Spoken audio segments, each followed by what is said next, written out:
দিব, দাও খাবার দাও। হ্যাঁ বাজান লও।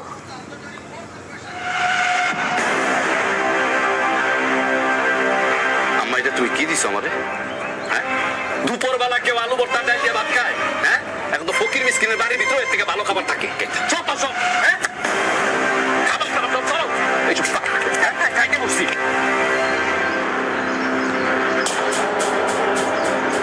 কত বড় সাহস হ্যাঁ, আমার দুপুর বেলা আলু ভর্তা ডাল দিয়ে ভাত দেয়। দেখ বাজান, তুই কিন্তু এখন বড় হয়েছিস, এখনো যদি এত রাগ করস তাহলে চলে ক? তুইও তো ইচ্ছা করলে পারস একটা চাকরি করে সংসারের হালটা ধরতে। তাই নাকি? হ্যাঁ, চাকরি করবো আমি, দাও 10 লাখ টাকা দাও। হ্যাঁ, চাকরি কি মামুর বাড়ির মোয়া? গেলাম আর পায়ে গেলাম, যত সব কথাবার্তা। চাকরি পাইতে না মামু খালা লাগে, মামু খালা। আমার কি আছে? মামা মানে তোমার ভাই কি করে? জুতা সেলাই করে, জুতা সেলাই মানে মুসি। আর আছে একটা বোন জামাই মানে খালু। এই দিবেন নাকি লেসপিতা রাস্তায় রাস্তায় লেসপিতা বিক্রি করে। কয় টাকা রোজগার করছ? কয় টাকা রোজগার করছ যে ভাত ফেলা দেশ? হ্যাঁ, হাফ কেজি চালের টাকা তো রোজগার করার মুরদ নেই তোর। হ্যাঁ, আবার খাবার ফেলে যাও। কত স্বপ্ন ছিল, কত আশা করে লেখাপড়া শিখাইছিলাম, ভাবছিলাম বুড়া বয়সে পোলা রোজগার খাবো বয়ে বয়ে। না, ওইটা আমার রোজগার করে খাওয়াইতে হইতেছে। আমি মূর্খ বলে কিছু বুঝি না মনে করস? হ্যাঁ, ওই যে মজিবরের পোলা বিশেষ চাকরি করছে, ওরা এখন দিব্যি সরকারি চাকরি করতেছে। ওর কি মামা খালেও ছিল রে? হ্যাঁ, মামা খালেও ছিল? বাপে চালাইবেন? আমার হয়েছে পোড়া কপাল, আমার খাবার ভালোই দাও। ভাইয়া পড়ালেখা করে যদি মানুষ এগুলোই করে তাইলে আমি পড়ালেখা করুম না।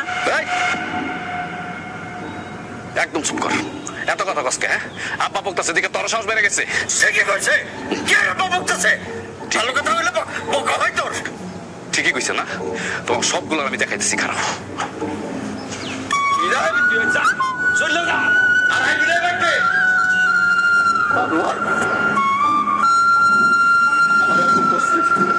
রোজগার করে খাওন কিছু করো না, তোমার লাগে সমস্যা বলা। ওয়ালাইকুম আসসালাম, কেমন আছো বাবা? জি আলহামদুলিল্লাহ ভালো আছি। মা, তোমাকে মানিকের কথা বলছিলাম না? জি। ওই মানিক। মা আমাকে খুব পছন্দ করে, আর ও খুব ভালো একটা ছেলে, আর ও কিন্তু বিয়ে পাশ করছে। ঠিক আছে, তোমরা দুজন বসো, আমি তোমাদের জন্য নাস্তা নিয়ে আসি। বাবা তুমি এখন কি করো? জি আন্টি, চাকরি খুঁজতেছি আর কি, কিন্তু পাচ্ছি না। দেশের অবস্থা তো বেশি ভালো না। একটা চাকরি তো হয়ে যাবে।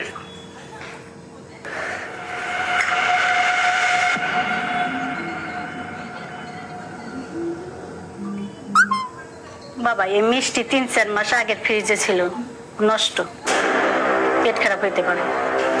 ও আচ্ছা, সমস্যা নেই, আমি তাহলে নুডলসটা খাই। লুডুসে অনেক ঝাল, তুমি খাইতে পারবো না।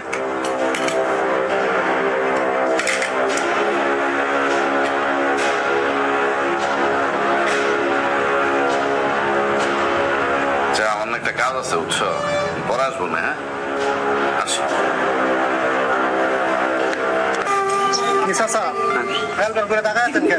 মাংস লাগবো? কয় কেজি দিব? লাগবো স্যার, আমার 250 গ্রাম মাংস দাও। আমার পোলাটার আজকে আমি মাংস দিয়ে ভাত খাওয়াবো। রোজ রোজ শাক পাতা ভর্তা দিয়ে ভাত খেতে যায়, আমি রাগ করি। আরে জানতো চাচা, গরিবের আবার হাতি বিশারু, আমি 1 কেজি নিচে মাংস বেশি না।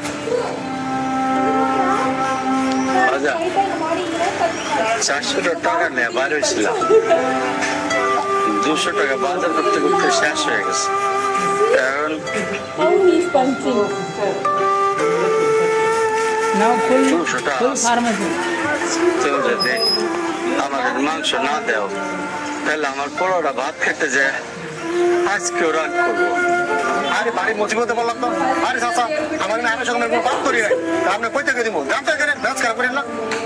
শোনো বাবা, তোমার একটা কথা কই, সারা মাস ওই শাক পাতা ভর্তা ভাতি দিয়ে ভাত খেতে খেতে আমাকে পোলাপানেরও একটা সময় মাছ মাংস খেতে মনটা চায়, কিন্তু মাছের দোকানে গেলে আধা কেজি নিচে মাছ বেছে না, তেলের দোকানে গেলে আধা কেজি নিচে তেল বেছো না, কেজির নিচে মাংস বেছো না।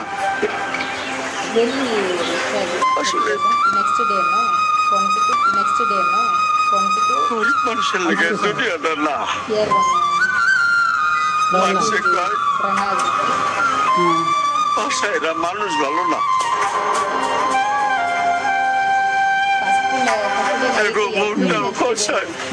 দেখে যদি কেউ এক পিস দুস্তু নিতে আসে আমি তারে তাই দিই। চাচা আমাকে মন আছে 1 কেজি দিতেছে, 1 কেজি লয়ে যান। না না না, 1 কেজি কেন, এত মাংস কেন? আরে টাকা লাগবে না তো। আমাদের তো 250 গ্রাম মাংস দাও। আমি মাংনা জিনিস নেই না বাবা, আমার ಸಪೋರ್ಟ್ ಮಾಡಲ್ಲ, ಇದು ಲಾಜ್ ಕೂಡ ನೀವು ನಿಮ್ಗಂದ್ರೆ ಯಾರಾದ್ರೂ ಅಕ್ಸೆಪ್ಟ್ ಮಾಡ್ತಾರೆ. ಅವ್ನು ಅಲ್ಲಿ ಕುತ್ಕೊಂಡಿದ್ರೆ ಕರೆಕ್ಟ್ ಆಗಿರೋದು ಗೊತ್ತಿಲ್ಲ. ನೀನು ಬೇಕಂದ್ರೆ ಈಗ ಮಡಿಸ್ಬಿಟ್ಟೆ ಪಂಚಮಿಷನ್ ಹಾಕಿದ್ರೆ ಯಾರು বাবা মানি ও বাজান, এই যে ভাত বাড়ছি খাইতে হও। আরে আরে কই যাও? कंप्यूटर में नहीं है वो मैं चौरास्ताয় যাই। बिल रहता है আরে ना আলু कंप्यूटर ভর্তা में। ডাল দিয়ে ভাত খাওয়ার আমার কোনো ইচ্ছা নাই। না বাজান, তোমার বাগানে আজকে গরুর মাংস নিয়ে আইছে হাটের থেকে। তাই নাকি? ये उधर ही रखना, গরুর মাংস আনছে? उधर ही लिख लेगा। কিন্তু আজকে তো আমার মুড নাই, হ্যাঁ। মন ভালো না, খাবো না। 14 লক্ষ টাকা দিতে পারবা? 2 বিঘা জমি বিক্রি করে আমরা টাকাটা দিত। আর বিদেশে গেলে তো আমার একটা চাকরি বাকরি হইব না, আমি বেতন পাবো না, তখন মাসে মাসে তোমাকে খরচ দিতে পারবো আর রত্নারেও হারাবো না। পারবা? সেটা আমি খুব ভালো করে জানি। পারবা না যেহেতু তাহলে জিজ্ঞাসা করো কেন আমার কি হয়েছে। তোর লেগে 2 বিঘা জমি বেচে আমি এই রাস্তা রাস্তায় বিক্রি করে পারবো? জমি জমা তো সব শেষ করছে তোর লেগা। কত কষ্ট করে পড়ালেখা করেছি, কি পাইছি আমি? মালিকের বাপ, আমি কিন্তু একটা কথা বুঝে পাইতেছি না। তুমি যে পোলারে 2 চোখে দেখতে পারো না, সেই পোলা তোমারে না কইয়া বিয়া করছে, আর তুমি দিব্যি হাসতাছো। শোনো অনেকের মা, ওলা মজা করতে তো করেই ফেলেছে, এটা নিয়ে মন খারাপ করলে চলবো? আচ্ছা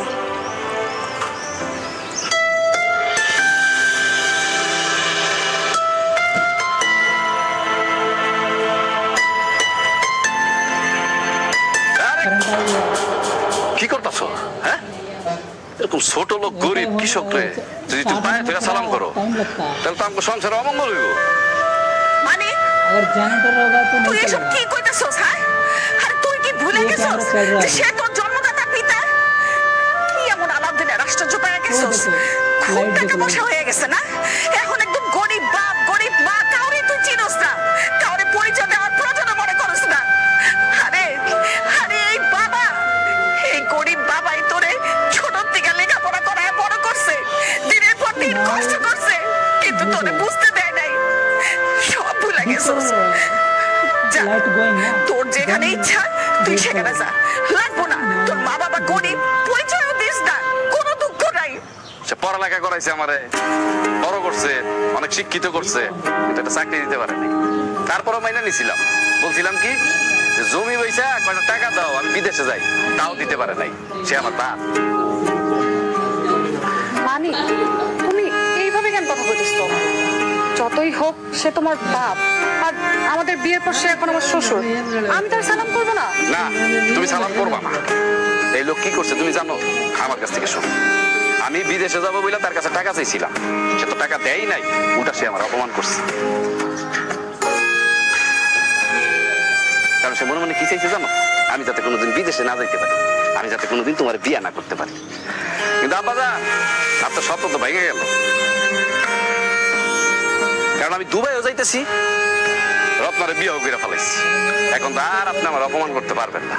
তাই চিন্তা করছি বিদেশে যাওয়ার আগে যে কদিন দেশে থাকবো আমার শ্বশুর বাড়িতে থাকবো। কারণ আমার শ্বশুর বাড়িতে তার আপনাদের মতো 3 বেলা ডাইল আর আলু ভর্তা দিয়ে ভাত দিবে না। কারণ শ্বশুর বাড়ি হইলো মধুর হাড়ি। অবশ্য আপনি এটা বুঝবেন না, কারণ আপনি নিজেও একটা গরিব, বিয়েও করছেন একটা গরিব ঘরে।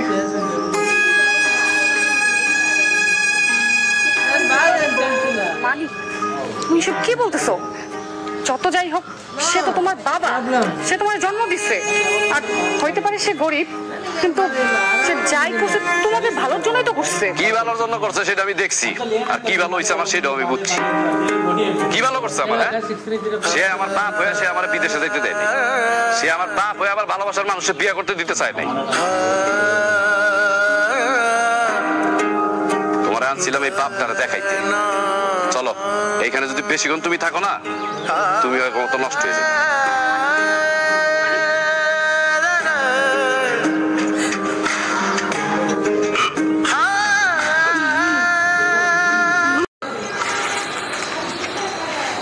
আম্মা, আমি তাহলে আসি, আপনি একটু রত্নার দিকে খেয়াল রেখেন। সাবধানে যাও, বিদেশের বাড়িতে যাই আবার অন্য মায়ের পিছনে পরে আমার ভুলে যাও। বিদেশে যাইতেছি কি আমি এসব করতে? সাবধানে যায়, আমার মেয়ের জন্য বেশি বেশি টাকা পাঠায়। ঠিক আছে আম্মা, আসি।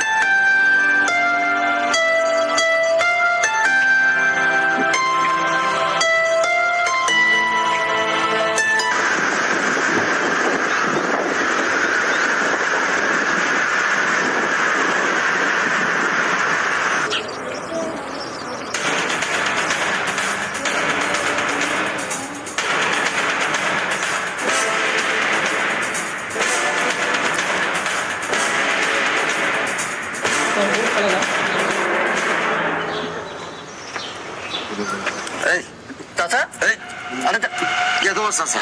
চাচা আপনি? কে তোমার চাচা? আমি তোমার কোনো চাচা না। আরে চাচা, আপনি আমাকে চিনতে পারছেন না? আমি আপনার পাড়ার ছেলে, ওই যে শফিকের ছেলে। আপনি আফসার চাচা না? একটা অনুরোধ করি, আমি যে রিক্সা চালাইতেছি, তুমি গ্রামে যায় কারো কিছু কইও না। আমার মায়াডারে, আমার তোমার চাষিরে কিছু কইও না। চাচা, আপনি কোনো চিন্তা করেন না, আমি এই কথা কাউরে বলবো না। আর তাছাড়া আপনি এই বয়সে রিক্সা চালাইতেছেন, এটা না মেনে নিতে পারতেছেন, আমার মাথায় না কিছু ঢুকতেছে না। একটা দুবাই প্রবাসীর পোলার ভাবে রিক্সা চালায়, এরকম পোলা থাকার সাথে না থাকাই ভালো। শ্বশুর বাড়ি যাও না, সে পোলাটা একটু খবর নেও না, মুখটা তো পুড়তেছে। বুকটা পুড়তেছে, যখন চোখের সামনে আসছিল তখন তো তুমি তারা দেখতেই পারো নাই। এখন গেছে গা বিদেশে, এখন তোমার পরাণ পুড়ে যায় না?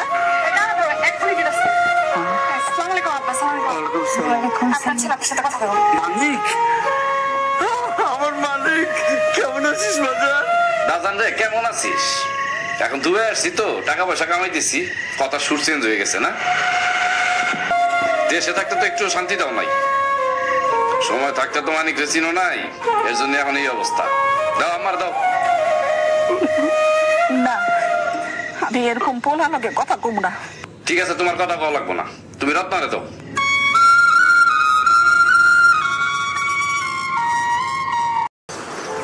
আরে জাবেদ ভাই, তুমি আঙ্গ মাচারে কি করতেছ? হ্যাঁ, তোমার মাথা মানে এটা আমার মাথা। তুমি এসব কি বলতেছো? এটা তো আঙ্গ মাসাল, এটা আমার আব্বুর মাসাল। কে জানো না, 5 মাস আগে তো তোমার আব্বু আমাকে বিক্রি হলাইছে এই মাছাল। কমাই দিছি, আর দিমু না। ওই আমার টাকা আমার ফেরত দেন, নাহলে এই বাড়ি ভিটা আমার নামে লিখে দিয়ে চলে যান। তুমি এসব কি করতেছো বাবা? কিসের টাকা আর তুমি কিসের ভিটা মাঠে নিয়ে যাবা? আমি তো কিছুই বুঝতেছি না। হায় রে নাটক রে! কেন টাকাই কই নাই যে এই ভিটা মাটি আমার কাছে বন্ধক রাখে 3 লাখ টাকা দিছে? রিক্সা তো চালান না, মানুষের কাছে সাহায্য চাওয়া না বাজার, আসলে আমি ধান্দা বাজো না, ভিক্ষাও করি না বাজার। হয়েছে কি, আমার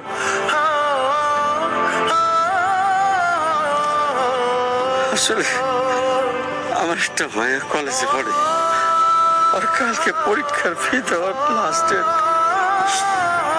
আমি টাকা জমাইছি, 500 টাকা কম পড়ে যেতেছে। যদি আপনি একটু সাহায্য করতেন, আপনাকে মতো দিনদার মানুষের কাছে চাইতেছি যদি দিতেন, তাহলে আমার মায়ের লেখাপড়া করতে পারি, পরীক্ষার ফিটা জমা দিতে পারি। কান্না করবেন না। এই যে আপনাকে আমি 1000 টাকাই দিচ্ছি, হ্যাঁ? 500 টাকা দিয়ে যে বাকি আছে আপনার ফর্ম ফিল আপের, আর বাকি 500 টাকা দিয়ে ভালো মন্দ কিছু বাজার করে নিয়ে যাই আজকে।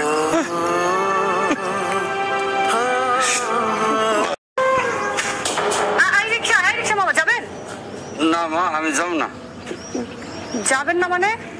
আচ্ছা ঠিক আছে, যাবেন না বুঝলাম, কিন্তু আমাকে দেখে আপনি মুখ লোকালেন কেন? এমনি আপনাদের কইলাম না যাব না, আপনি অন্য রিক্সা দিয়ে যান। এমনি মানে? দেখি মুখ দেখান। না আপনি যান। আচ্ছা।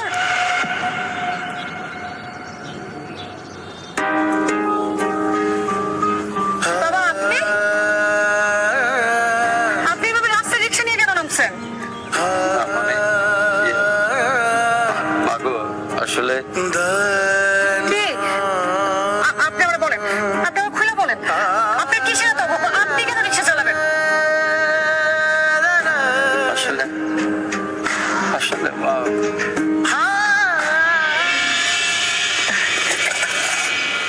বাজান কিছু কবি?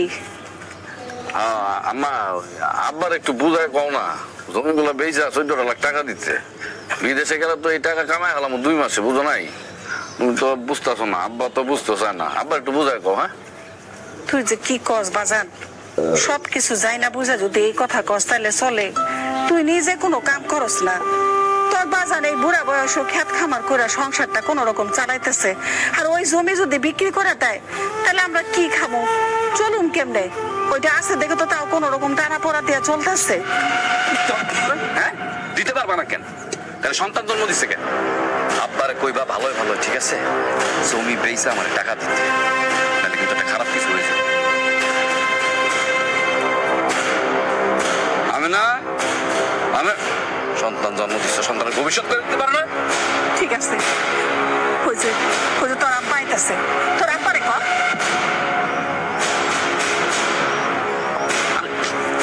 এখন যাস বাদল,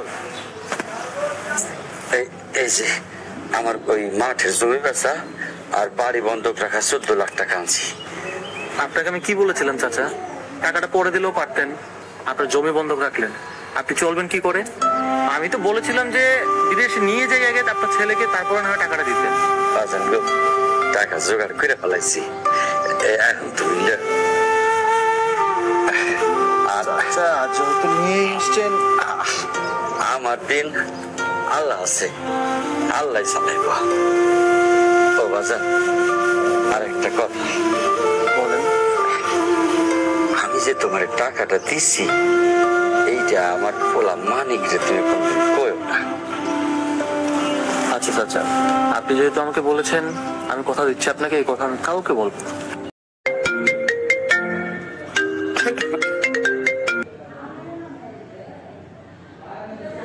হ্যালো, আজকে তোমার বাবার সাথে দেখা হয়েছিল। তোমার কাছে কি আর কোনো কথা নাই? হ্যাঁ তোমার না বলছি ওনার কথা তুমি আমার সামনে বলবো না? কি অকৃতজ্ঞ ছেলে তুমি। তোমার বাবা তোমাকে এত কষ্ট করে বিদেশ পাঠাইলো, আর আজকে তুমি তার নাম নিতে নিষেধ করতেছো, তার কথা শুনতে চাইতেছো না।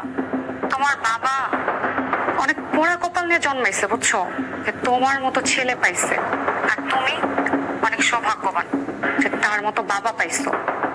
তোমাকে বিদেশে পাঠানোর জন্য তার জমি বিক্রি করছে, ভিটা মাটি বন্ধক রাখছে, আর এখন সে কি করতেছে জানো? রিক্সা চালাচ্ছে রাস্তায়। কি বলতেছো তুমি? হ্যাঁ আমার বাবার টাকা আমি বিদেশ গেছি মানে? বিশ্বাস না হলে খবর নিয়ে দেখো, নিজের বাবার প্রতি দায়িত্বশীল হোক। কথা কইতেছো না কেন তোমরা?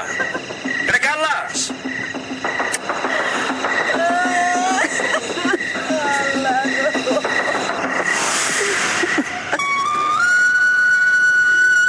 আব্বা কি হয়েছে? হ্যাঁ আব্বা, আব্বা কথা কইতেছে না কেন? কি বাবা চুপ করে আছো কেন? আব্বার কি হয়েছে? অ্যাক্সিডেন্ট করছে, তোমার বাবা অ্যাক্সিডেন্ট করছে। এই বাড়ি ভিটা বন্ধক রাখছে, জায়গা তুমি বিক্রি করে তোমার দেশের বাইরে পাঠাইছে, তারপরে পেটে একটু ভাত দেওয়ার লেগা সে রিক্সা নিয়ে রাস্তায় নামছে, আর রাস্তায় নাই রিক্সা চালাতে অ্যাক্সিডেন্ট করে মারা গেছে। তোমার কারণে মারা গেছে। আব্বা, আব্বা, আব্বা তোমার মানিক চলে আইছে বিদেশ থেকে। আব্বা আমি অনেক টাকা কামাই নিয়েছি এবার।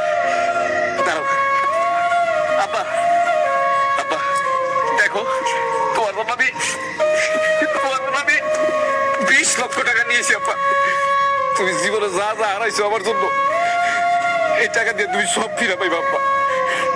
আব্বা কথা কইতে শোনো আব্বা, আব্বা কথা কো আব্বা। আমাকে আর কোনোদিন আলু ভর্তার ডাল দিয়ে ভাত খাওয়া লাগবো না আব্বা, লাগবো না আব্বা। আব্বা আমি তোমার লোক অনেক অন্যায় করছি আব্বা। তুমি আমার না বইকে না বাইরে তুমি এইভাবে চলে যেতে পারো না আব্বা। আব্বা সারাটা জীবন শুধু তুমি আমার করে দিয়েই গেল, কিন্তু এই অভাগা সন্তান হয়ে আমি তোমার কোনো উপকার করতে পারলাম না, কোনো কিছু দিয়ে দিতে পারলাম না তোমার। আমার